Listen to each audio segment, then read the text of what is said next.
뒤에서 부딪힌 보드 타던 사람이 나한테 책임이 없다라고 해서 재판까지 간 것 같아요.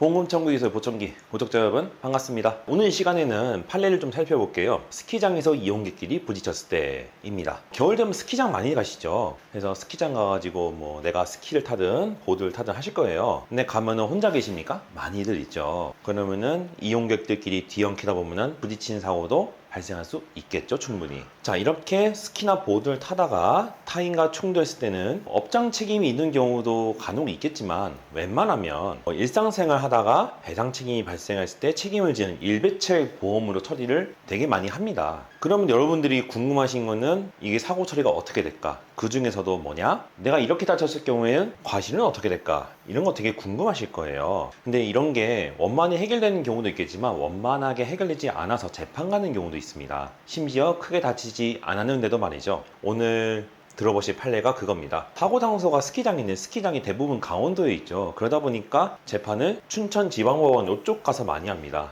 그래서 1심을 갔는데 그래도 분쟁이 해결되지 않고 2심까지 간 그런 사고입니다. 기초 사실 알아볼게요. 판례문 적혀 있는 거 보면은 2019년 2월 16일 날 스키장에 갔는데 보드를 탄 사람이 보드 타고 턴 하다가 스키를 타고 내려오던 사람을 충격한, 스키를 타고 내려오던 피고와 충돌했습니다. 보드 탄 사람이 원고고 스키 탄 사람이 피고예요. 그래서 상태를 봤더니 다행히 엄청 크게 다치진 않았어요. 보시면 요추, 천추 및 고관절에 염자 발생했다. 염자는 교통사고의 그 염자 맞습니다. 그래서 사실 진단주수 2주면 되거든요. 크게 다친 것도 아니고 병원에 뭐 입원할 정도는 그 상황마다 다르겠지만 이 정도면 입원을 하지 않았던 걸로 보여요. 근데 재판부의 판단 써있는 거 보시면 1심과 2심이 있죠. 이게 감정의 골이 깊었는지 원만하게 협의가 되지 않고 재판을 갔습니다. 판결 내용 보니까 원고 보드 타고 내려오던 사람에게 책임이 있느냐 없느냐를 따졌던 거였어요. 그래서 보시면 1심에서는 보죠. 뒤에서 보드 타고 오던 사람이 책임이 있는가. 원고 보드의 충돌 부위가 뒤쪽 중앙이고 그 다음에 원고의 S터너가 피고보다 길다 라고 판단 근거를 밝혔는데 스키나 보드 타면은 이렇게 일직선 내려 꽂지 않죠. 이렇게 S자로 타고 내려오죠. 그 S터너가 요 S턴호입니다.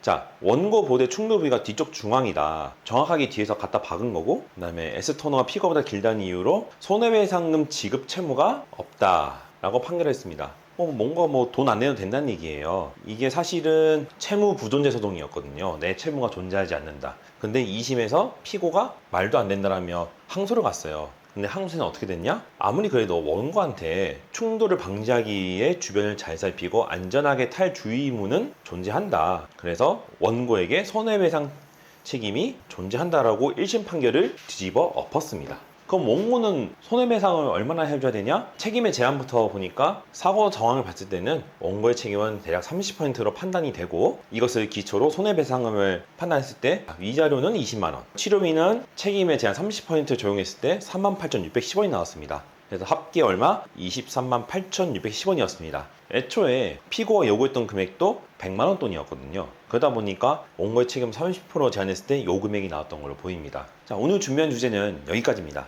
사실 요 내용만 봤을 때는 뭐 서로 내려오다가 부딪히긴 했지만 천추 및 고관절 염자 크게 다친 거 아니죠. 그러면 원만히 뭐 합의를 하고 나는 게 충분히 가능한 상황이었는데도 판결 내용을 봤을 때는 뒤에서 부딪힌 보드 타던 사람이 나한테 책임이 없다라고 해서 재판까지 간 것 같아요. 그래서 원만한 합의를 했으면 어땠을까 하는 생각도 들기도 하고 오늘 제가 얘기하고 싶었던 거는 몇 가지 있습니다. 스키장에서 개인적인 사고가 발생했을 때는 일상생활 배상 책임을 한다. 둘째, 같은 사안을 놓고도 이렇게 1심과 2심의 판결이 다르다는 거는 그만큼 분쟁이 심하다는 거겠죠. 그래서 분쟁이 이렇게 발생했을 때에는 소송을 들어가기 전에 전문가들 있죠. 저희 같은 그런 전문가들에게 이런 상황을 말씀을 해주시고 이런 상황에서 어떻게 될 것 같은지를 자문을 구해보시는 게 매우 중요할 것 같습니다. 왜냐하면은 내가 생각하는 것과 다른 판결이 이렇게 나올 수가 있는 거거든요. 그래서 그걸 말씀드리고 싶었고요. 그래서 이런 내용을 잘 보시고 만약에 어떤 분쟁이 발생했을 때 저희가 말씀드렸던 이런 내용이 좀 도움이 되셨으면 좋겠습니다.